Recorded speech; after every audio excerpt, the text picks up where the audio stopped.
¿Cómo has visto que han cambiado los riesgos desde hace años hasta ahora?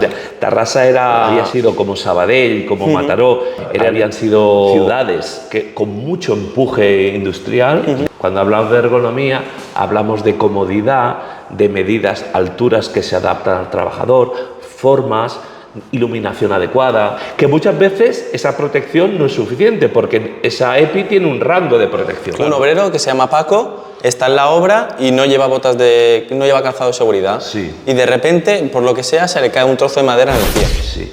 ¿Esta persona tendría derecho a reclamar algo de la seguridad social? El estrés puede generar caída de cabello, problemas de piel como psoriasis, eczema seborreico, caspa.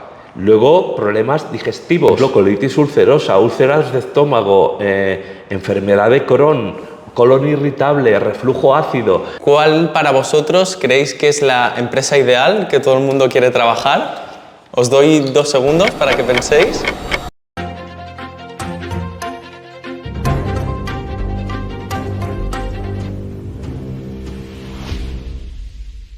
Muy buenas gente, bienvenidos a Infórmate. Hoy traigo un invitado de verdad con muchísimo carisma, una persona que su vocación es la formación, una persona que nos va a transmitir muchos conocimientos y nos va a enseñar a todos un poco que hay que tener un poquito de cuidado por la vida. Con todos vosotros, José, ¿qué tal? Hola. ¿Qué tal, José? Muy bien, muy bien. Encantado de estar contigo. Un placer. Bueno, José, cuéntanos, para la gente que no sepa quién eres, cuéntanos quién es José. Bien, yo ahora estoy en una empresa que damos formación, es una gran empresa que damos formación de riesgos laborales. Hace muchos años que yo vengo dando estos cursos de riesgos, doy muchos, riesgos laborales, carretillas, he dado clases en prisiones, también he dado clases de inserción laboral para discapacitados y para gente no discapacitada. He dado un montón de cosas, pero vamos, el factor común es todo lo que tiene que ver con los riesgos laborales y vengo desde 2010 dando esta serie de cursos. ¿Cómo empezó tu trayectoria, José? ¿Con los riesgos? No, un poquito antes. Bueno, yo me considero un chico de los salesianos. Mis padres, digamos, de alguna manera nos quisieron poner en una escuela que tuviera calidad educativa y entonces fuimos a los salesianos, que es una escuela que en su momento solo había chicos, aunque no de un fuerte perfil religioso, ¿vale? Y vamos a decir de bajo perfil. ¿Vale? Y entonces nada, yo era un chico estudiante normalillo, tirando a bueno, pero a cierta edad, vamos a decir que me torcí un poquito. Cuando yo era adolescente, pues bueno, evidentemente igual que había chicos que crecieron antes, pues yo crecí tarde y luego quise aprovechar lo que no había hecho. Y bueno, entré en un periodo un poquito, vamos a decir, el que puede compartir mucha gente, que es un periodo adolescente duro en el sentido de no ver el futuro, no saber hacia dónde vas. Un toque rebelde, ¿no? Bastante, es así. ¿Y qué ocurre? Bueno, pues que empecé a no rendir, a ir al instituto, pero suspendiendo mucho y nada. Y luego otro elemento importante fue cuando me fui a la mili ya para digamos, borrar vamos a decir, esa época rara, cumplir con la mili y volver ya. Pero vamos, de alguna manera lo que ocurrió es que yo ya, aun estando en la mili, siempre quería volver a estudiar. Y luego conocí a mi mujer, en su momento, la que ahora es mi mujer, pero que nos conocimos en el 92, y ella de alguna forma me encaminó. Ya vio que yo era un chico que con todas las inquietudes y las rebeldías pues quería estudiar y nada, que me ayudó porque yo ya no podía cursar más COUS en aquel momento. Mandó una carta para que yo pudiera hacer, la hice y nada, entré en la universidad a hacer filosofía. ¿Vale? Wow. Entonces, vamos a decir que el tema de la mili para ti supuso un punto de inflexión, que tú venías como de una adolescencia un poco rebelde y para ti fue un punto de... Absolutamente. Como a mucha gente en aquella época, de alguna forma esa frase, ya sé que esta frase es difícil de comprender, eso de que te hace hombre, ¿vale? Hacerte hombre significa, de alguna manera te sitúa en qué es lo importante, qué no es lo importante. Evidentemente la mirada, cuando uno mira a la Mili, luego concede más cosas buenas cuando realmente estás ahí. Hay gente que lo pasa mal, ¿eh? Y a mí pasé algunas cosillas mal, no graves a nivel físico ni nada, pero que de alguna forma luego te hacen que aprendas, que te curtas un poco, y bueno, en ese sentido fue impactante para mí, ¿eh? ¿No? Bueno, pero digamos que te recondujo positivamente, ¿no? Bueno, no sé si la Mili, pero lo que sí que hizo fue centrarme un poquito. Bueno, eso sí que lo consiguió. Súper. Después has dicho también el tema de cuando conociste a tu mujer, ella ya acabó de... Evidentemente hay otro elemento antes de entrar en el tema filosofía. Yo soy fontanero. Yo había aprendido con mi padre, yo ya sabía que si todo iba mal, yo ya tenía un oficio, de alguna manera. Era algo que yo tenía ahí, y de hecho cuando yo empecé a estudiar, nunca empecé a estudiar pensando en la proyección laboral. Lo hice porque sabía que tenía algo, sabía que tenía un oficio, que era bonito, que estaba bien, pero de alguna manera yo me puse a estudiar algo que a mí me llenara, y esto fue clarísimo, ¿eh? Igual que había mucha gente que ya en su momento pensaba en que la carrera te llevara, vamos a decir, te entrara en el mercado, no fue mi caso. Tú ya tenías tu oficio y yo quería aparte algo querías más. Que me llenase, quería hacer algo como historia del arte, filosofía, algo que me llenase y que no tuviera lazos productivos, por decirlo así. Igual que había carreras como medicina, ingeniería, que claramente, o mi hermano que es biólogo, algo que fuera de otro tipo, ¿no?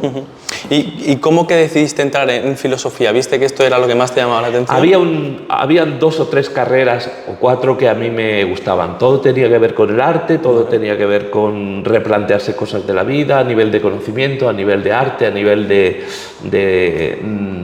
muchas cosas. Y eso, y creo que no sé si fue la nota de corte o lo que sea, pero vamos, yo me enfoqué sobre ese asunto. Genial, genial. Entonces, tú ya tenías tu oficio de fontanería, estabas estudiando la carrera y, bueno, ¿cómo fue el transcurso? O sea, para acabar en riesgos, ¿no? Porque dices, es como cosas que no cuadran mucho. Vale, entonces aquí está, Primero ocurrió que yo, por ejemplo, estudié la carrera y hice el curso de doctorado, estos son 2 años. Vamos, hice lo que se llama tercer grado más o menos. No seguí adelante por razones X, a las que contribuyó el hecho de que evidentemente mi carrera no tenía una clara proyección laboral. Luego me he dado cuenta de que muchas cosas me ha ayudado la carrera a nivel laboral, pero no directamente, ¿vale? ¿Qué ocurrió? Que llegamos un compañero y yo al punto máximo y ya vimos que con nuestro enfoque de lo que queríamos estudiar en aquel momento no recibíamos ayudas a nivel financiero. Es decir, teníamos un buen proyecto, un buen profesor, lo teníamos todo para que nos financiaran, pero claro, eran proyectos no financiables para un banco. O sea, su inversión no iba a ser. Entonces, en aquel momento nosotros ya estábamos un poquito cansados y estoy pensando en un amigo mío de la universidad y cada uno se salió de aquel ámbito académico que acabó siendo un poquito, vamos a decir, como de agua estancada. Queríamos salir ya de alguna manera y bueno, y yo acabé, pues evidentemente en aquel momento salió una posibilidad de ir a un piso, que mis padres nos facilitaban algo de dinero y me tuve que poner a trabajar en el oficio. Entonces filosofía se quedó un poquito relegada, ¿vale? Como un background, como una mochila a la que acceder cuando fuese o cuando no fuese. Y entonces yo empecé a trabajar de fontanero durante un tiempo, pero al final, ¿sabes lo que ocurre? Ya que me preguntas cómo acabo en riesgos laborales, fontanería es un maravilloso, digamos, vamos a decir, oficio muy diverso, es mucho más complejo de lo que la gente cree que es un oficio, un simple fontanero y tal. Es muy diverso, hay gente muy válida dentro, con mucho intelecto, con muchas ganas, con mucho empuje, tanto en la obra. En la obra hay de todo, hay desde la gente más inteligente, más pujante, más emprendedora, a la gente más, digamos, que no tiene nada y hace lo que sea, ¿no? Y entonces, a pesar de que eso era así, yo me fui dando cuenta de que no encajaba. Me fui quemando por cosas que a lo mejor otras personas, sin una salida como yo tenía, de alguna manera seguirían en el oficio, pero seguirían como sigue mucha gente en su oficio, porque no tiene otra cosa. ¿Vale? Entonces yo he visto más adelante que el hecho de yo quemarme de ese oficio tiene que ver con, bueno, pues con los conflictos que se establecen siempre en la obra, en ese tipo de trabajos, y cómo no, con yo tener una salida. Cada vez lo he visto más claro, cada vez con el tiempo he visto que si no tuviera otra salida, pues me hubiese calmado, hubiese tragado cosas que de esta manera no tragué. Y nada, entonces vino la enorme crisis de 2008, se hundió la construcción, se hundieron muchas empresas por falta de financiación, y yo empecé a hacer un curso, me fui a la CECOT y expuse claramente: yo tengo esto, yo soy fontanero, yo tengo esto totalmente extremo que no tiene nada que ver, y lo propuse allí: ¿qué hago con esto? Y entonces una chica muy maja en aquel momento me dijo: mira, con lo que tú tienes yo te voy a mostrar algo que quizá te valga en un futuro, que es hazte técnico de riesgos laborales. Yo veo que por ahí está tu camino, hazte un futuro que yo creo que por aquí va. Y mira, lo probé, costó, porque yo en aquel momento a nivel económico no estaba bien, pero vamos, con la ayuda de mi mujer hice el máster, un máster online, me fue muy bien. Antes de que luego, para hacer ese máster de técnico de riesgos laborales, necesitases de una carrera, que ahora sí que la necesitas, y yo desde el comienzo, en cuanto hice el máster y fui técnico, yo ya sabía que tenía que dar clases, porque lo mío era dar clases, quizá no ser técnico, y desde entonces. Para poner un poco en contexto a la gente de cómo nos conocimos, bueno, esta semana fui a hacer una formación de José, y la verdad que fue una persona que me impactó mucho por la manera de explicar. No era la típica persona sin motivación a la hora de explicar, o sea, era una persona muy carismática que te tenía muy enganchada todo el rato al tema, y le propuse de venir al podcast porque es un profesional increíble y nos aclaró muchísimas dudas, y me gustaría que centrarnos en el tema y que nos concretaras muy bien el tema de los riesgos. Muy bien. Así que voy a empezar por una pregunta. ¿Cómo has visto que han cambiado los riesgos desde hace años hasta ahora? Bueno, claramente, cuando yo empecé a trabajar, y muchísimo antes, digamos, lo que aquí cambió fue la Ley de Prevención de Riesgos Laborales del 95, ¿no? España entró en la Comunidad Europea. Hay mucha gente que no conoce el impacto de este hecho, ¿vale? El hecho de pertenecer a Europa es una cosa que, ahora que vienen de aquí a poco las elecciones europeas, la gente no verdaderamente, cuando está bien en un país que funcionan muchas cosas, aunque hay otras que pueda que no, o se pueda tener la percepción de que no valora muchas cosas muy buenas que digamos que en muchos sitios del mundo no tienen ni de cachondeo, ¿no? ¿Qué es lo que ocurre? Que uno de ellos es estar en Europa, que es ya, digamos, el hecho de estar en Europa supone que haya una serie de legislaciones a nivel laboral, ¿vale? Y esto ha supuesto unas mejoras impresionantes a nivel de equipos, a nivel de medidas, a nivel de protocolos. Vamos, que el hecho de estar en Europa y España ha sido un país que le ha ido súper bien, ¿vale? Entonces eso ha cambiado todo a nivel de riesgos laborales. Estamos hablando ahora solo de riesgos laborales, porque muchas veces cuando la gente habla del ámbito laboral, introduce elementos que no son propiamente de los riesgos laborales, que tienen que ver con elementos empresariales. Sí que creo que ha habido un retroceso en ciertos aspectos a nivel empresarial, ¿vale? A nivel de organización y tal. Pero a nivel de reglas laborales lo ha cambiado todo, la ley del 95 y su evolución en el mercado ha sido total. El cambio ha sido absoluto porque primero se ha trabajado para que no haya accidentes, eso a todos los niveles, y luego se han introducido elementos para que no haya enfermedades de agentes químicos, agentes físicos, agentes biológicos, y luego elementos ergonómicos. Eso lo vemos en los colegios, en los institutos, en nuestra vida, cómo la ergonomía ha entrado en nuestras vidas, nos ha hecho nuestra vida más cómoda, ¿no? Y todo esto parte del mundo del trabajo, ¿eh? No es una cosa que venga del aire, ha sido una cosa que realmente tiene que ver con legislaciones propias del mundo del trabajo. Vale. Para empezar un poco por el principio, yo justo recuerdo que estabas explicando y dijiste, es que Tarrasa, que es justo donde estamos ahora grabando, era una ciudad gris y claro, a mí me chocaba un poco porque yo desde que tengo percepción nunca he visto Tarrasa como una ciudad gris.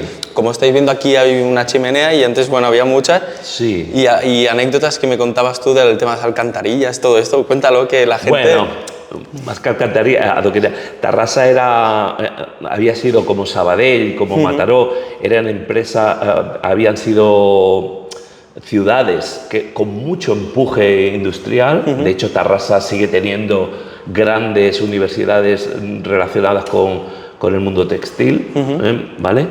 Y entonces tenía mucho empuje. Evidentemente, la mano de obra, la infantería trabajadora venía mucha de aquí y también de fuera. Es de fuera, como mis padres que son de otros sitios de España, ¿vale? Vinieron aquí a trabajar porque Tarrasa había mucho empuje, había mucho dinero, había mucha industria y eso se notaba en la calle porque era una ciudad muy sucia, era una ciudad gris, oscura, ¿vale? Y en el sentido de que tenía muchas chimeneas, la limpieza no existía, había muchos adoquines. Bueno, Tarrasa mejora mucho como Sabadell y como otros sitios, ¿no? O sea, ese era el aspecto que más definía Tarrasa, sí. Sí. Vale, y también creo recordar que me dijiste como que había muchas personas que le faltaban extremidades por culpa de la maquinaria, ¿no? Sí, bueno, eso es una constante. Yo comentaba que tenía familiares, mi abuela le faltaban dedos, a mi suegro también, a mucha gente le faltaban dedos, había típico tuerto, el típico cojo, había mucha gente que tenía cicatrices importantes, muchos males respiratorios, la gente iba por la calle fumando y digamos tosiendo, o sea, todos esos aspectos del trabajo se notaban mucho. Ahora tú vas por la calle y eso no se ve. O sea, puedes ver a una persona mayor que tenga alguna enfermedad, pero antes veía mucha gente así, trillada. Y en Sardañola también con lo del amianto, ¿no? Absolutamente. El amianto era algo que durante mucho tiempo se ha trabajado aquí en España y en otros sitios y a raíz, yo creo, de las denuncias que tuvieron que ver con la empresa Uralita, donde moría gente, sus mujeres al lavar la ropa también inhalaban esas fibras de amianto y mucha gente, vecinos de alrededor, murieron. Eso ha impactado mucho y ha hecho que evidentemente ahora mismo, no solo por eso, sino por legislaciones europeas, trabajar con amianto ya tenga que ver con un protocolo de trabajo, con unas protecciones, absolutamente, o sea, ha cambiado totalmente. Podríamos decir que de no tener seguridad, ahora ya tener ya una seguridad, unos protocolos y sobre todo un tema que le da mucha importancia a tú, que yo no lo había visto así, pero una vez que me lo has explicado sí, el tema de la ergonomía. Sí. Lo importante que puede llegar a ser. Sí. La ergonomía son aquellas cosas que la gente cuando lo tiene no lo valora. Y cuando se le cae, tú imagínate que ahora, por ejemplo, se cae la conexión, ¿no? ¡Guau! Todo cambia. Estamos viviendo con una serie de avances, a los que no le damos la importancia que tienen, ¿vale? Solo le damos la importancia cuando lo perdemos. Es decir, si cae la conexión nos volvemos locos, ¿vale? Totalmente. Si te han cortado el agua, esto es un desastre. Si te han cortado la luz, nada funciona, se te pudren los alimentos.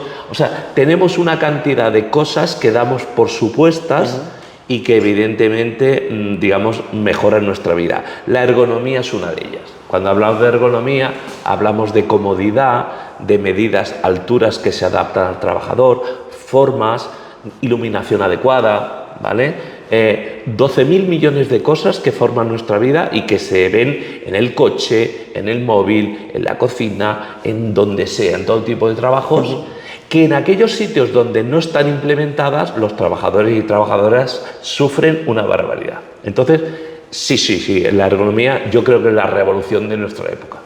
Totalmente de acuerdo. Vale, el tema de los EPIs, equipos de protección individual, ¿verdad? Sí. Claro, estuve bastante atento en tu clase y dijiste que no solo son los EPIs, sino que la empresa, que esto mucha gente no lo sabe, también tiene que facilitar equipos más generales, ¿no? ¿Cómo se llama esto? Sí, bueno, de hecho el concepto... O sea, este es uno de los problemas que venimos arrastrando, digamos, antes he hecho una alusión a que si bien a nivel de riesgos laborales todo ha mejorado exponencialmente, a nivel laboral, en cierto sentido, hay una posible idea de que hemos ido hacia atrás y quizás sea cierto. ¿Qué es lo que ocurre? Tradicionalmente, cuando yo empecé a trabajar, los trabajadores estamos más unidos, ¿vale? Entonces, cualquier acusación hacia un trabajador sobre cierto aspecto, todos se unían y entonces, pero se unían porque tenían como una cierta conciencia de clase o como una idea de que estaban trabajando por la empresa y bueno, que formaban parte de la empresa. Ese dicho de somos una familia o somos un equipo, lo que sea, pero sobre todo esa idea de somos una familia, pues se unían porque decían, bueno, si somos una familia, esto no me lo hagas, ¿vale? ¿Qué ocurre? Que de un tiempo a esta parte las empresas, evidentemente las más grandes con más fuerza, han intentado hacer que la responsabilidad sobre las cosas que ocurren recaigan siempre sobre el trabajador. Es decir, muchas veces sobre la víctima. Vale. La víctima de un accidente es un trabajador o trabajadora. La víctima de una enfermedad es un trabajador o trabajadora. La víctima en una baja por depresión o por ansiedad o por lo que sea es un trabajador o trabajadora. Pero siempre, y esto es generalizado, se ha intentado hacer ver que si esa persona se ha accidentado, en realidad es porque algo no ha hecho bien. O porque no llevaba la EPI correcta. Cuando la EPI tiene una jerarquía en el mundo de los riesgos laborales que no es para nada primaria. O sea, es una jerarquía bastante relegada. Esto no significa que no sea importante, pero tiene una jerarquía en la implementación en la empresa de medidas, ¿vale? Entonces, quiero decir, se trata de hacer ver que la persona cuando se accidenta, algo no ha hecho bien, ¿vale? Cuando tiene una enfermedad o tiene lo que sea, es porque no se ha protegido o porque tiene una debilidad previa al trabajo. O porque hace un movimiento repetitivo, pero en realidad no se adapta, o sea, al revés, ¿no? Y eso sí que ha sido una gran revolución. Lo que este tipo de empresas ocultan es que, de hecho, en la implementación de la prevención de riesgos laborales en la empresa hay una jerarquía. Vale. Lo primero son medidas estructurales y de organización y gestión. Luego, medidas de protección y señalizaciones. Luego, en último nivel, pues vienen medidas de protección individual. Pero repito, eso no evita el accidente o no evita las cosas. Lo que hace es, al final, proteger finalmente al trabajador. Que muchas veces esa protección no es suficiente porque esa EPI tiene un rango de protección. Claro. Una EPI no te protege de todo. Entonces, es muy importante que la gente vea que cuando hablamos de riesgos laborales, la empresa tiene una gran responsabilidad, para bien y para mal, ¿eh? O sea, no estoy diciendo... O sea, cuando funcionan muchas cosas bien en una empresa, hay que decirlo. Y hay muchas empresas que hacen bien las cosas. Sí, totalmente. Vale, y tengo una pregunta que es muy aterrizada al público para que se puedan sentir identificados. Pongamos, por ejemplo, un obrero que se llama Paco, está en la obra y no lleva no lleva calzado de seguridad. Sí. Y de repente, por lo que sea, se le cae un trozo de madera en el pie. Sí. ¿Esta persona tendría derecho a reclamar algo de la seguridad social? ¿No le entraría? Vamos a ver. Es un tema de debate este. La prevención de riesgos laborales, digamos, no plantea los accidentes, ya que hablamos de accidentes y lo que tú dices es un accidente, no plantea como el fallo de un factor. ¿Vale? En prevención de riesgos laborales hay una definición preventiva que dice que todo accidente se da por multicausalidad, es decir, por más de una causa. Esto excluye de que toda la responsabilidad, otra vez volvemos a lo mismo de antes, sea porque esa persona ha hecho algo inconveniente.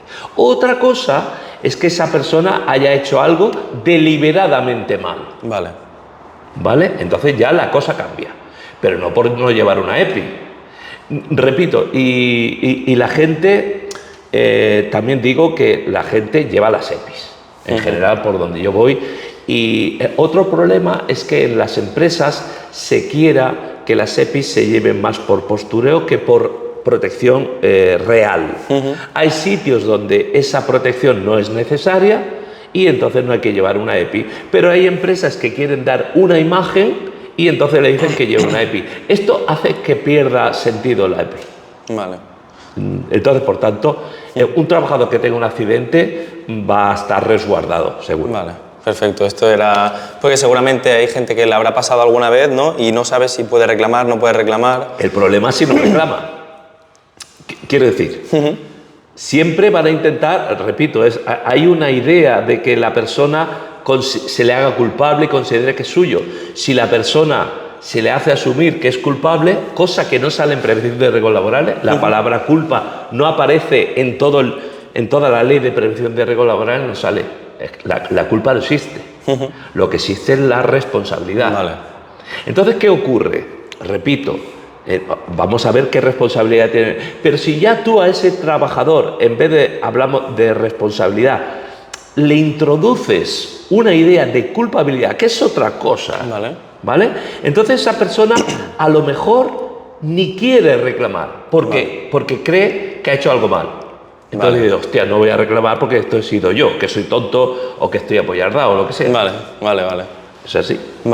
Y esto hemos dicho en caso de accidente. Luego también me acuerdo que explicaste el tema de las enfermedades. Sí.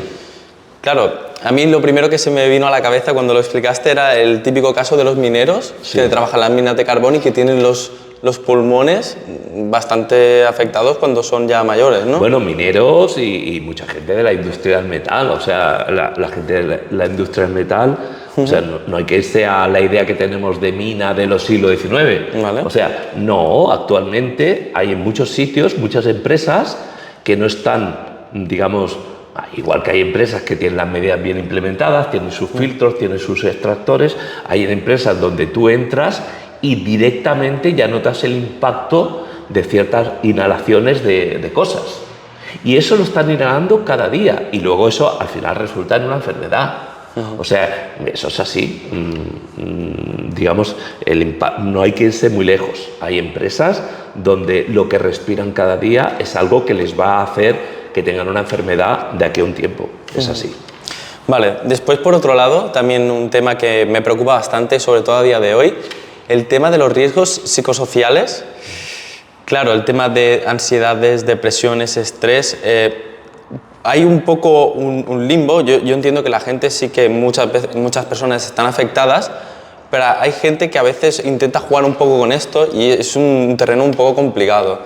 ¿Nos puedes decir algo de cómo realmente una persona puede estar afectada, ya sea por estrés, ya sea por...? Vamos a ver, lo primero, siempre que hay juego, siempre que hay un juego en algún sitio, una laguna, la pregunta que uno tiene que hacerse es ¿a quién le interesa que haya juego? ¿No? Claro, si yo digo, ¿no? Hay una frase que dice, a río revuelta, ganancia de pescadores. ¿Quiénes son los pescadores y quiénes son los pescados? Claro. Esta es la pregunta que habría que hacerse, ¿vale? Entonces, el hecho de decir que hay gente que, digamos, puede tener afectaciones psicosociales y achacarlos a que son cosas que esa persona trae de casa, o sea, no son cosas generadas por la empresa, sino que ese malestar emocional es porque es una persona que no se adapta al mundo del trabajo. Vale. Uno. O que es débil, es una persona que es débil. O es una persona que tiene problemas en casa y los trae aquí. Vale. Que es posible que los haya, no digo que no los haya, pero realmente cuando hablamos de margen de maniobra o de limbo, lo que hay que decir es, vamos a ver una cosa, esta persona puede que traiga un problema de casa, pero nosotros desde el punto de vista, formalmente, desde el punto de vista de los riesgos laborales, sí que podemos hacer qué ocurre en la empresa que pueda llevar a que los trabajadores sufran o no. O sea, qué condiciones objetivas hay en la empresa para que esto se produzca. Por ejemplo, yo siempre en clase, cuando los cursos son largos, comento una entrevista en La Vanguardia, La Contra, que le hacen a un médico del trabajo y psiquiatra que se llama Christophe Dejoux. Me parece que en el curso lo tocamos. Sí. Bueno, este médico del trabajo, estamos hablando, un médico que se dedica exclusivamente a estas enfermedades, que estamos hablando de tipo físico, de tipo químico, de tipo biológico y aquellas psicosociales. Y él pone un ejemplo en la entrevista que dice que en 2009, en la empresa France Telecom, en Francia, lo que aquí sería Telefónica o algo así, digamos, se suicidaron 35 personas en 2009. ¿Vale? ¿Qué ocurre? O el equipo de recursos humanos de France Telecom tiene una especial habilidad para contratar potenciales suicidas, o algo ocurre en esa empresa, algo objetivo que hace que la gente sufra eso. Entonces, claro, hay que ver qué hacen las empresas, qué exigen las empresas, cómo puedan llegar a imprimir en el trabajador una serie de males en la forma de tratar, en la forma de exigir, en la forma de reconocer o no el trabajo, una serie de estructuras que hagan que la persona realmente esté mal emocionalmente en el trabajo. Y la cosa no empieza directamente en depresión, la cosa empieza por un malestar emocional, pero eso, si no se ataja, pues evidentemente con el tiempo, pues esa persona va a tener estrés, va a tener frustración laboral, insatisfacción laboral, y todo eso acaba en que esa persona se quema y luego tiene problemas en su vida privada. O sea, es algo que se genera en el trabajo y va a la vida privada. Afecta a su mujer, afecta a su familia, a sus hijas, afecta a todo. Afecta a su autoestima. Correcto. Y entonces, claro, que afecta a nivel psicosocial. Luego afecta físicamente. O sea, las personas, claro, cuando hablamos de estrés, hablamos de, yo qué sé, es que están nerviosos, que no sé qué. Pero vamos a ver, que es que con el estrés, me parece que lo comentamos en clase, voy a hacer una retahíla de cosas. Sí, perfecto, sí, es lo que quiero que que generan el estrés para que la gente lo vea, que el estrés puede generar caída de cabello, problemas de piel como psoriasis, eczema seborreico, caspa. Luego, problemas digestivos, como por ejemplo colitis ulcerosa, úlceras de estómago, enfermedad de Crohn, colon irritable, reflujo ácido, problemas de metabólicos, o sea, como colesterol alto, luego como diabetes, o sea, problemas osteoarticulares, problemas de contracturas, o sea, comenta este médico del trabajo que la enfermedad que más está creciendo en Occidente, y aquí estamos España, Francia, Estados Unidos, Occidente, la idea que tenemos de Occidente, son los trastornos musculoesqueléticos, y no son para nada por problemas de peso, sino por problemas de tensión, por problemas de estrés. Bueno, aquí está pasando algo. Aquí está pasando totalmente. algo. Está pasando algo objetivo. Entonces, ¿a quién le interesa? Mi pregunta, ¿a quién le interesa que eso algo objetivo que lleva sufrimiento y enfermedad a las personas trabajadoras, ¿a quién le interesa que se vea como algo que ellos traen de casa? Esta es la cuestión que hay que hacerse. Claro. Y esto que tú comentas, ¿es el síndrome de burnout o algo así? ¿No es la gente cuando se empieza a quemar en el trabajo. Bueno, cuando ya están quemados. Bueno, cuando ya están quemados directamente. Claro. ¿No? El síndrome de burnout es una denominación, vamos a decir, coloquial. Propiamente se llama el síndrome de insatisfacción laboral. ¿Vale? Y es una cosa que afecta a la gente absolutamente. Ahora mismo, si uno ve películas americanas de hace unos años, vemos cosas que ahora estamos pasando por ellos. Nosotros vamos a decir que tenemos un decalage con Estados Unidos, que son sociedades donde este tipo de cosas ya hace muchos años que ocurren, ¿no? Y que ahora están llegando aquí, evidentemente. Y entonces estamos viendo, porque antes decíamos, la gente de Estados Unidos está loca, pero es que esa locura está llegando aquí. Está llegando aquí y causa estragos realmente. Perfecto. Ahora, otro tema que quería tratar, que creo que es muy interesante, una pregunta dirigida un poco al público. ¿Cuál es porque me acuerdo que me la hiciste tú. Sí. ¿Cuál para vosotros creéis que es la empresa ideal que todo el mundo quiere trabajar? Os doy 2 segundos para que penséis. Pensar en una empresa que digas, ¡buah, esta empresa es ideal para trabajar! Vale. Si yo tuviera que responder, como yo respondí ese día, dije Google. Todo el mundo contesta Google. Es curioso porque de Google se sabe bien poco. O sea, se saben 2 cosillas, ¿vale? Sobre Google. Realmente ponen Google porque hay una idea a nivel empresarial. Esto ha sido, yo he comentado en clase que muchas veces, digamos, desde el mundo empresarial hay una como artillería teórica para de alguna manera aislar al trabajador. Esto no solo lo digo yo, esto lo dice Christophe Dejoux, esto lo dice mucho tipo de gente. Hay una artillería teórica para aislar al trabajador y hacer que tenga miedo, y hacer que no se junte, y hacer que no sea solidario, y por tanto derrotarle, ¿no? Estamos hablando de... Ahora se me ha ido un poquito la vista. No te preocupes. Me habías preguntado por... Lo de Google. Bien. Google es ese tipo de empresa que se pone siempre como ejemplo de empresa moderna, abierta, donde el trabajador está de la mejor manera, que se le ofrecen miles de ventajas. Pero realmente la gente cuando habla de Google realmente no tiene un conocimiento exacto.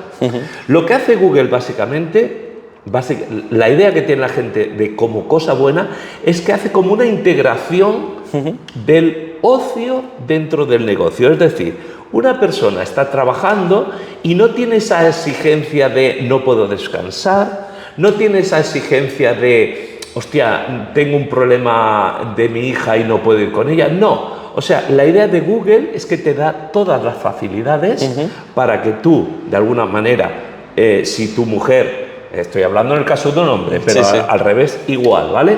De que si una mujer trabaja en Google, su marido pueda trabajar en Google. Si tiene niños, pueden estar en la guardería de Google. Que si tienen que en un momento dado parar, irse a jugar al tenis, al ping pong o a lo que sea, lo pueden hacer perfectamente, ¿no? O sea, la idea de Google, que ha conseguido con una gran potencia de marketing consolidar, es que es algo donde la persona rápidamente puede desconectar y ponerse en modo ocio. Lo que ocurre en realidad es que este tipo de empresas lo que hacen es desdibujar la diferencia que hay entre el ocio y el negocio de la persona. El trabajador tiene su vida dividida en 2 partes. Y esto es algo que a mucha gente de recursos humanos intenta evitar que yo diga o que se haga. Que es que el trabajador tenga claro dónde está su mundo de ocio, su vida y su mundo de trabajo. Lo intenta evitar. Google lo hace totalmente. De tal manera que Google es lo más parecido que yo veo es a una colonia del siglo XIX aquí en Cataluña, ¿vale? Puede ser en Berga, en Manresa, o la colonia Güell en Molins de Rey. La idea es bien clara, es hacer que el trabajador tenga toda su vida en la empresa, 24/7, que no salga, que compre en Google. Por cierto, de ahí tendrá beneficios Google si compra la persona en Google. Que la persona tenga su ludus, es decir, su ocio en Google. Es decir, que vaya a cines, que vaya a cosas de Google. Es decir, eso es lo que pretenden, yo creo. Y lo que hace que al final la gente acaba reventada. Porque no ve la diferencia entre su mundo de ocio. Su mundo de ocio no sale de la empresa, no deja de... Además, los trabajadores y trabajadoras tienen disponibilidad total, no para el ocio, sino que al final la empresa puede disponer de ellos cuando quieran. Esto es gravísimo. Y esto es la barrera un poco que no se ve a simple vista y que si alguien no te lo explica, pues dices, wow, todo es perfecto, pero luego, como tú dijiste, te pones a profundizar un poco y la gente que intenta salir de Google explica lo que les cuesta y todo esto, y como que ya si ya tu mujer ya no está en Google, pues tú tampoco y tu hijo tampoco, y como que te aíslan un poco ya de todo este entorno, ¿no? Hace unos años, yo creo que fue 2 o 3, que yo vi, bueno, fue un impacto en Netflix. No sé si lo viste tú, pero había una serie que se llamaba, una serie, o no sé si eran 2 capítulos o un capítulo, que se llamaba El dilema de las redes. El dilema del documental. En el dilema de las redes salen una serie de gente que había sido, de alguna manera, habían tenido puestos muy relevantes en Google, en Facebook, en este tipo de empresas que se llaman modernas, innovadoras de Silicon Valley, y todos habían salido directamente mal y traumatizados gravemente. Pero analicemos una cosa. Aquí tenemos, para que veas cuál es el origen de todo, tenemos nosotros que quizá uno de los protagonistas más importantes era un tal Tristán no sé cuántos, ¿vale? Era un chico muy joven, con el pelo pelirrojo, de origen irlandés, entiendo, o lo que sea. Aquí la idea, y por el nombre, Tristán, aquí una cosa importante. Esta gente parece que no se dieron cuenta de lo que ocurría con las redes hasta que luego salieron. Y ellos se preguntan o se dicen, hostia, no lo supe ver. Y la cuestión es, ¿cómo lo vas a saber ver si tú fuiste directamente manipulado? Claro. O sea, el caso de Tristán estaba de jefe del departamento de ética de Google. Y es una persona que hizo una carrera de tecnología de computerización, es decir, vamos a decir, ingeniería de ordenadores. Es una persona que yo me la imagino sentada en el ordenador y programando, haciendo... Eso por un lado, esa era su carrera, e inmediatamente después de ahí hizo un máster en psicología persuasiva. Es decir, algo que directamente nos puede llegar a decir que es una carrera un máster que es para convencer a la gente, al cliente, engañar al cliente, psicología persuasiva. Y a ese lo ponen como jefe del departamento de ética, es decir, una persona súper joven que no ha tenido una trayectoria vital, que no ha tenido una formación académica que tenga que ver mínimamente con la ética, como podía ser un filósofo o podía ser una persona sociólogo, psicólogo. Es decir, no te cogen a una persona así. Claro. Te cogen a una persona que pueda ser fácilmente manipulable o que directamente lo que ellos hacen es para manipular. Claro, al final, ¿cómo va a ver él algo de eso? Totalmente. Es la razón por la que este tipo de empresas no trabajan con gente veterana, para nada. ¿Por qué? Porque un veterano ve a la legua lo que quiere Google de ellos. Entonces, normal. Bueno, aquí hemos aportado una visión totalmente diferente a lo que la gente se piensa. La verdad que yo también hice como wow, y para mí fue muy impactante. Claro. ¿Qué más? Volviendo un poco al tema de los riesgos laborales, te quería hacer alguna pregunta de casos muy llamativos o muy agresivos de accidentes que hayas conocido, hayas visto, y cómo poder evitarlos también para dar un pequeño aprendizaje. Yo afortunadamente en mi carrera yo directamente no he visto grandes cosas. Sí que he podido ver por referencias, porque a lo mejor mi padre pudo ver un accidente, o porque tal persona le pasó, o porque tal persona tuvo un accidente y luego me lo contó.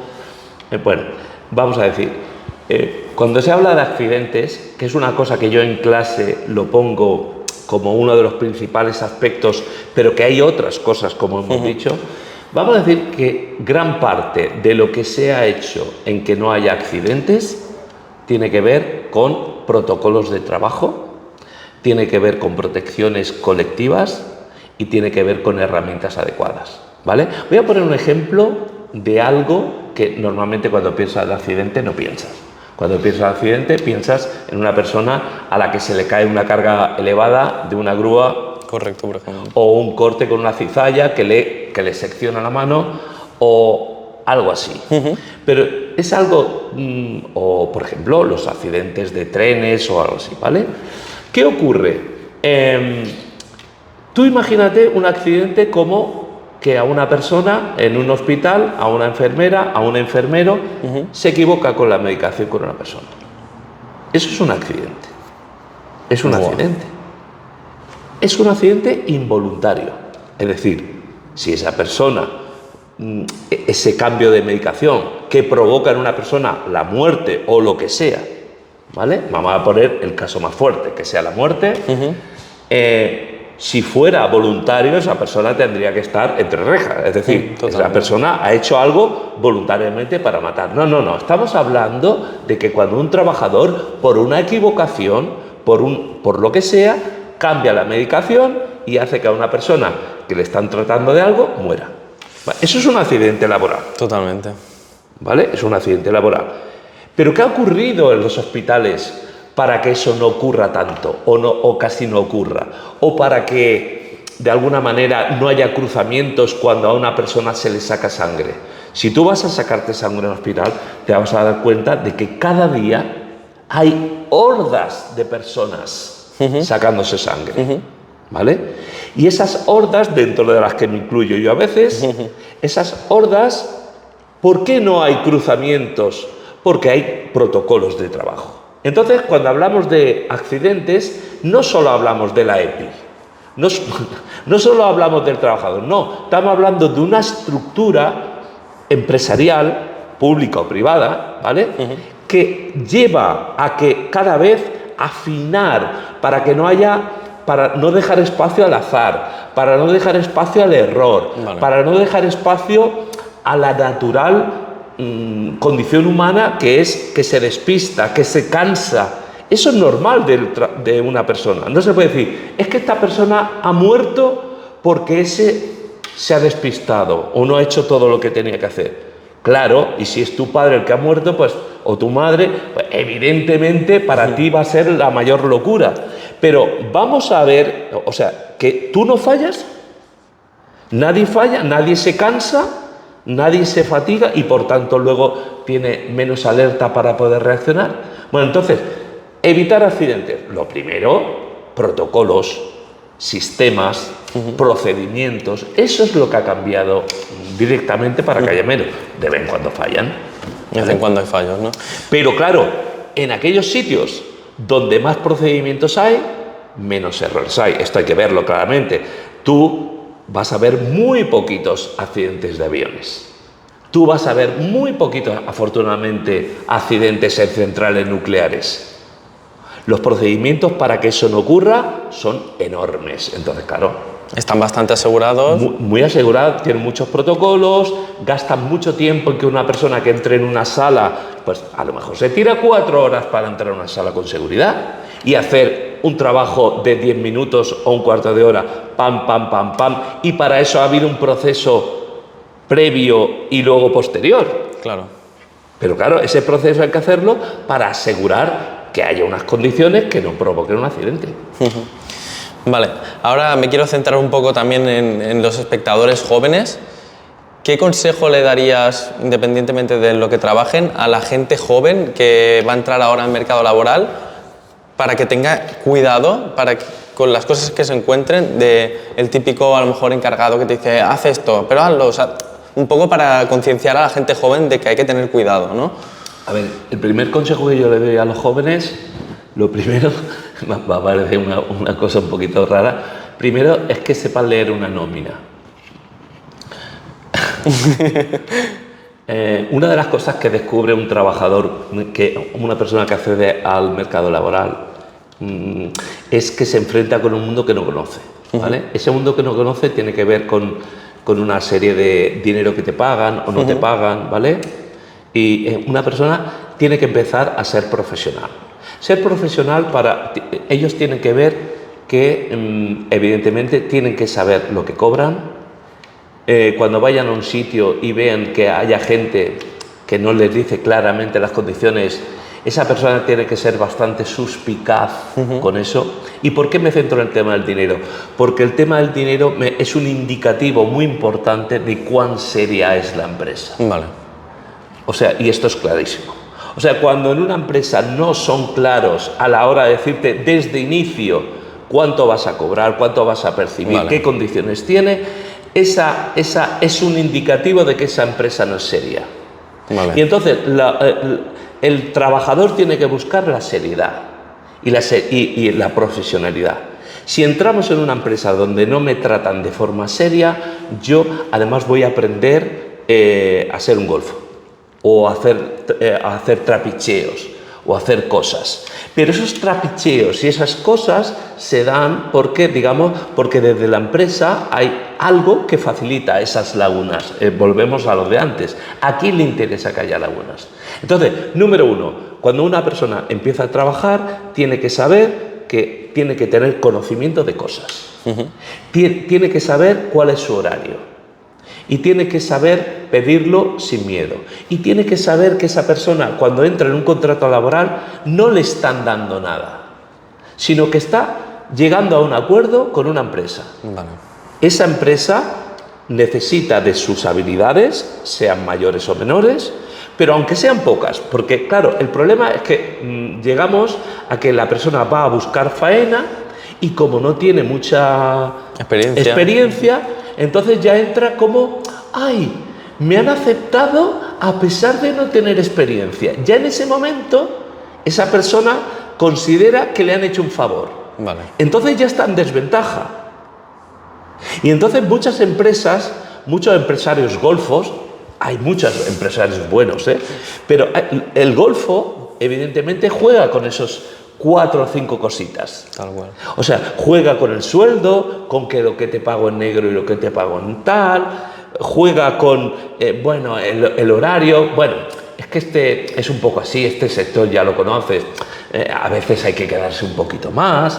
O sea, le diría el consejo que cuando tú entres en una empresa, nadie te está dando nada. Simplemente estás llegando a un acuerdo donde tú ofreces tu tiempo, tu experiencia, aunque sea poca, o tu ilusión, a cambio de un dinero. Y eso es importante. Yo creo que sentando las bases esas, o sea, de alguna forma, no siendo demasiado, marcando demasiado, pero dejando ciertas cosas claras. Yo creo que, y lo van a ver claro, porque en cuanto tú dejas las cosas claras, el golfo, ese ya no te va a querer. Vale. Y entonces, claro, repito, tú me has preguntado de temas laborales y yo te he hablado de dinero, pero es que va directamente ligado. Va de la mano. La empresa seria es honesta contigo, aunque te pague poco. Vale. Es honesto contigo. Entonces te va a decir, mira, aquí hay un trabajo que es esto, esto y esto. Yo te voy a pagar esto. Sé que no hay mucho, pero bueno. Entonces es bueno que sea honesto, aunque sea poco. Vale. Entonces, o sea, está muy relacionado lo que es cómo es esa entrevista, cómo es la relación con la persona, con cómo es la seriedad del empleador o empleadora. Perfecto, yo creo que les has ayudado mucho, han tomado nota seguro. Pero después, quería saber qué visión tenías tú de cómo van a ser las mejoras laborales, digamos a 5 años vista, en un futuro. ¿Cómo crees? No te estoy diciendo que lo sepas, pero más o menos, sí. ¿Cómo crees que va enfocado? Bueno, hay una diferencia entre sectores, ¿vale? Hay sectores que seguirán yendo mal, o sea, quiero decir, al fin y al cabo, yo cuando yo voy a empresas veo gente resignada en ciertos sitios a sus condiciones. Esto no significa que a lo mejor cobren poco, a lo mejor están cobrando bastante o no tanto, pero como cobran eso, digamos, tienen que callarse o no, o sea, veo gente con unas condiciones que no son adecuadas, ¿vale?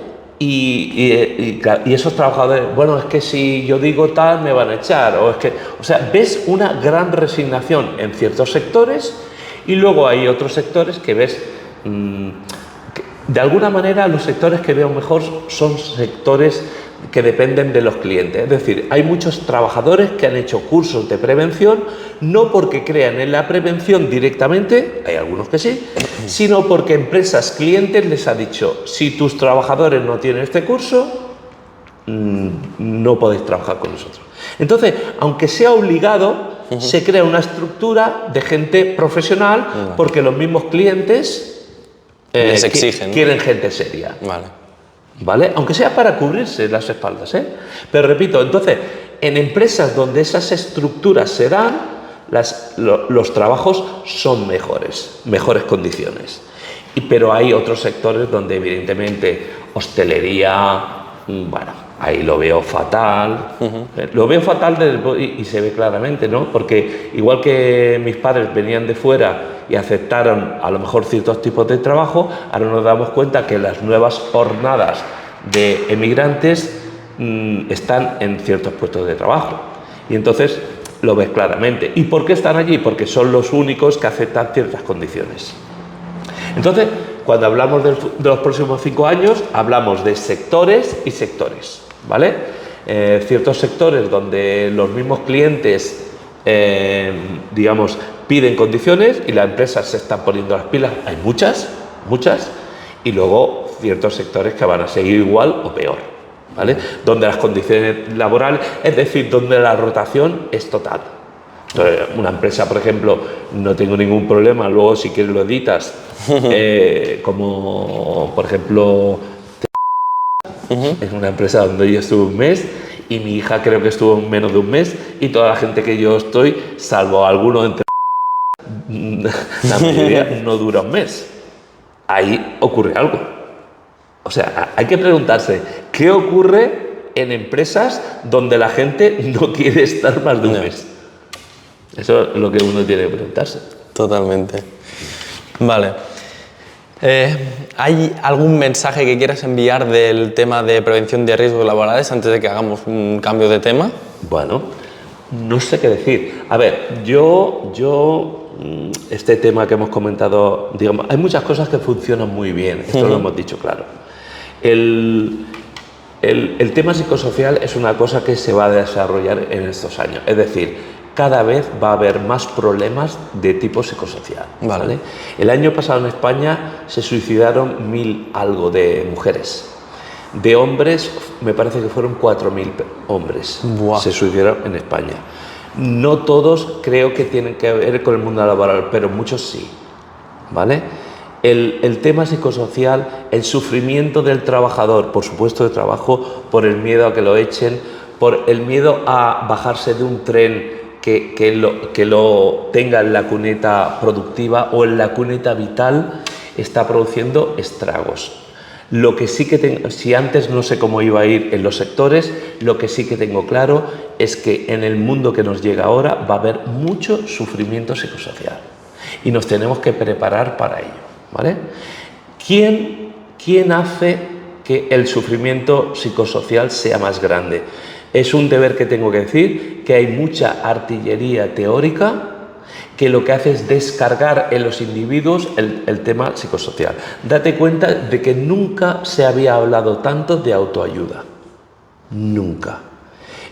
Las personas en general no tenemos capacidad para ayudarnos, ni con un libro ni con otro. Los libros de autoayuda pueden estar muy bien a cierto nivel, pero cierto tipo de ayuda tiene que darla un profesional. Y estoy hablando claramente y directamente, y esto lo saben mucha gente de empresas y muchos deportistas, voy a hablar claramente de psicólogos y psiquiatras. O sea, el mundo que viene ahora va a tener que ser tratado, igual que los males ergonómicos, igual que los males de enfermedades de pulmonares o de irritaciones, lo que sea. Eso está tratado por médicos y por profesionales. Vamos a decir que los problemas psicosociales van a tener que estar tratados claramente por profesionales. Y van a hacer mucha falta profesionales que los traten. Porque es que si no, lo que ocurre es que la gente, si le decimos que ese problema eso se soluciona con gestión del estrés o autoayuda o que se lean. Es que al final lo que hacemos es que la gente tiene que saber de todo. Claro. O sea, y son problemas muy graves. Y repito, no puede ser que yo tenga que abandonarme a la autoayuda o a la autogestión o a la autorrehabilitación. Es que todo lo tengo que solucionar yo. O sea, es increíble. Repito, lo que viene ahora, no quiero ser agorero. Esto es una realidad absoluta. La gente se tiene que preparar para eso. Se tiene que preparar de muchas maneras, haciendo cursos de mindfulness, frenando en sus vidas. Es impresionante, no quiero ser corporativo, pero es impresionante cómo haber dejado de lado lo que tradicionalmente eran carreras con cierto, no quiero decir caché, pero con una importancia en la vida, como eran filosofía, carreras de, vamos a decir, con un fuerte componente, vamos a decir, social, de formación personal. Estas han sido dejadas de lado para darle un énfasis al mundo técnico y tecnológico. Pero claro, lo que ocurre es que la gente con cero conocimiento sobre temas de la vida, lo que hace es caer como moscas. Totalmente. Y entonces, ¿quién hace caer? Pues gente que le interesa. O sea, gente de recursos humanos, habrá salvo excepciones, tengo que ser así de claro, es lo que yo pienso, otros te dirán otra cosa, que lo que hacen es de mamporreros de la empresa y, digamos, utilizar una artillería teórica bajo un velo de bienestar social, de religión budista o de ciertas cosas, que lo que hace es machacar a la gente. O sea, vamos a dejar ya que los problemas laborales los tenga que solucionar la misma víctima de ese, vamos a decir, de ese problema. Esto es lo que yo pienso. Es decir, el mundo que nos viene en este tiempo va a ser un mundo muy duro a nivel psicosocial. Vale, y de acuerdo con esto, yo también creo que va a ir bastante por ahí, ¿no? Aparte de son otro tipo de generaciones, ¿no? Que se han criado en situaciones distintas, que el entorno sea el mismo. Creo que los psicólogos sí que van a jugar un papel fundamental. Creo que los psicólogos a día de hoy, no sé cuántos hay en la seguridad social, sé que la mayoría son privados, esto lo sé. El tema psicológico no suele ir por... No va por... Creo que depende de las comunidades, hay algunas comunidades autónomas que creo que sí. Aquí en Cataluña me parece que poquísimos, es casi todo mutua. Entonces, ¿tú crees que las empresas empezarán a incorporar perfiles de psicólogos internos? No les interesa. No les interesa, ¿verdad? No les interesa. O sea, mira, yo con esto de la filosofía y tal, hace muchos años que he ido oyendo estas cosas, siempre les he dicho, no, deje que su hijo haga filosofía, lo que sea, que estudie lo que quiera, porque luego las empresas contratan a filósofos para darle un aspecto más humano. Eso es mentira, o sea, eso es mentira absolutamente. A ninguna empresa le interesa, y el ejemplo está con Google, con este Tristán, o sea, a nadie le interesa a una persona que le diga en la empresa que le ponga barreras en su desarrollo empresarial. ¿Estamos? Estamos hablando de empresas golfas, porque las empresas serias se mueven con unos estándares importantes, ¿vale? Entonces, claro, la gente tiene incentivos, tiene motivaciones, entonces, no todas de tipo económico, por cierto, sino que hay muchos incentivos sociales, como conciliaciones laborales, de mucho orden. Hay muchos incentivos que no todos son dinero y que hace que la gente esté, a partir de un piñón con su empresa, esté motivado, crea en su empresa, hay muchas. Pero bueno, hay al golfo no le interesa a alguien que le ponga barreras, le interesa a alguien que su acción dura la dulcifica a nivel teórico, pero que siga siendo dura para el dominio del trabajador. Es así. Siento ser tan claro, pero... Totalmente. Bueno, José, para finalizar el podcast, siempre dejo que el invitado nos cuente una historia, así que me gustaría que tú, si sabes alguna historia personal, algún hecho que te haya marcado, alguna historia que hayas escuchado de algún personaje, si nos la pudieras transmitir a nuestra audiencia. Bien, a ver... Yo hay una cosa que esto va relacionado con los riesgos o con la vida o con lo que sea.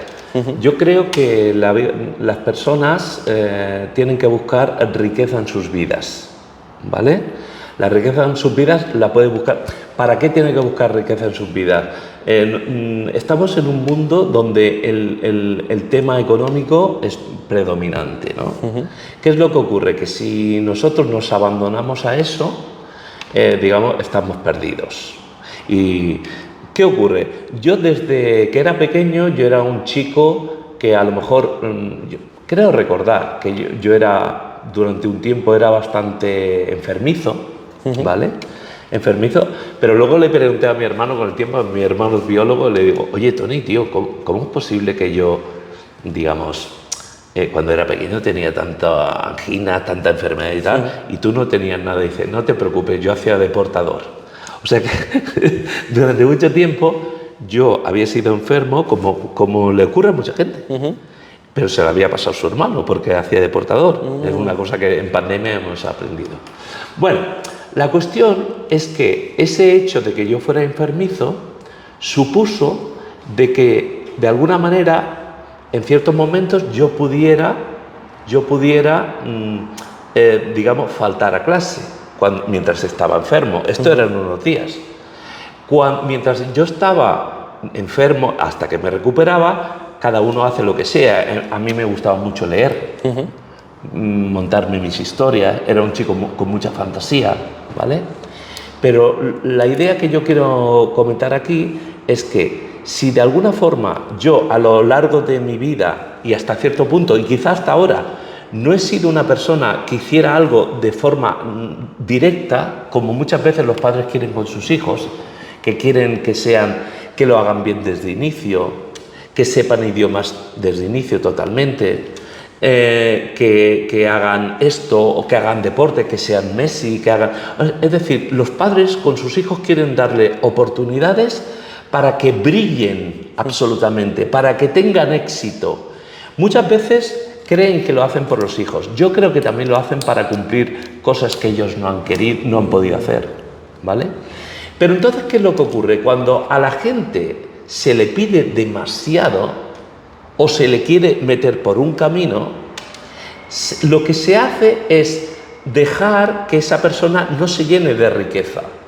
Entonces yo con el tiempo he podido ver que si bien en aquel momento yo no fui tan directo digamos, en la consecución de objetivos, que no es que fuera mal, pero no era tan directo como a lo mejor mi hermano, como otro tipo de gente que es más directo, sí que he visto, y esto es un mensaje de esperanza, ¿no?, para padres que tienen a lo mejor algún hijo que les sale rebelde, o que no, en ese tiempo no está bien, pero luego, o sea, para que tengan esperanzas, porque el tipo de riqueza que va cogiendo la gente con otras experiencias o con otras cosas, es posible que más adelante le haga brillar. Claro.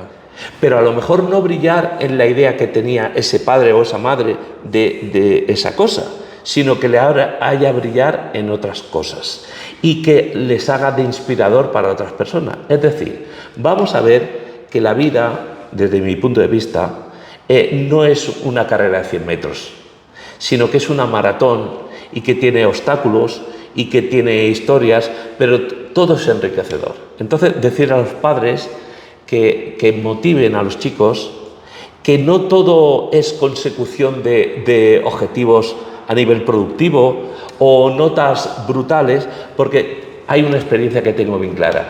Hay mucha gente que ha sacado unas notas brillantísimas y luego se desmoronan.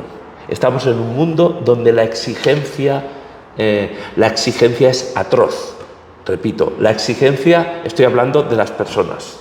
Y luego hay una intolerancia al fallo, hay una intolerancia... ¿Estamos de acuerdo? Sí, sí, totalmente. Entonces, si habla de mi niño, ay, mi niño está haciendo un grado, pero bueno, pero es que le gusta, o sea, siempre hay como, hostia, no ha ido directamente ahí, pero lo está haciendo porque está disfrutando. De alguna forma se inventan cosas para cuando no tiene éxito o lo que sea. Yo creo que digamos, si puedo decir algo de mi vida, es que si yo pensaba que en un momento yo era un niño enfermizo y que iba con desventaja o lo que sea, al final con el tiempo te sabes levantar, te levantas con fuerza y al final ves que eres bueno en cosas que otros no son y eso es el mensaje que yo puedo enviar a cualquier persona. O sea que... Wow, increíble mensaje, la verdad que llena muchísimo y creo que tienes toda la razón, ¿no? De que cada persona brilla en algo, ¿no? Sí. Este es el mensaje, que cada persona brilla en algo y que los padres no se desmotiven porque su hijo esté pasando una etapa rebelde. Totalmente. Bueno, José, para finalizar el podcast siempre dejo que el invitado se despida y diga unas últimas palabras. También es opcional, ¿eh? Si quieres dejar un correo electrónico para que la gente te escriba dudas sobre riesgos laborales, sí, o si alguien quiere contratarte para una formación, que puedas estar en redes y estés disponible, así que... Perfecto. Bueno, primero os dejo mi correo electrónico. Yo soy José Enestrosa, con H, joseenestrosa@gmail.com. Bueno, una cosa que quiero decir es agradecerte que me hayas hecho esta entrevista. En mi experiencia con los riesgos laborales, donde tengo contacto con todo tipo de gente, con una gran cantidad, sean directivos, mandos intermedios, trabajadores, te das cuenta de que muchas veces hay una cantidad de gente con empuje, con ganas de llenar su vida o de hacer cosas que tienen que ver con el trabajo o no tienen nada que ver con el trabajo, ¿vale? Entonces ves que hay riqueza por todos lados. Muchas veces donde menos te las esperas, porque es decir, me voy a un taller y te das cuenta de que ahí hay una riqueza, gente que tiene unas esperanzas impresionantes o hace muchas cosas que son ricas, ¿vale? En el caso de cuando yo te conocí, vi a una persona, sinceramente tengo que decirte, con mucho empuje, con una persona que a veces tiene que hacer sacrificios para perseguir unos caminos, y vi una persona determinada y tengo que decirte que me encantó conocerte y que la gente tiene que tomar sus decisiones y tomar sus caminos para lograr las cosas que tiene en mente. O sea que hacerlo igual que él y ser felices. Muchas gracias, José, por estar aquí. Ha sido un placer.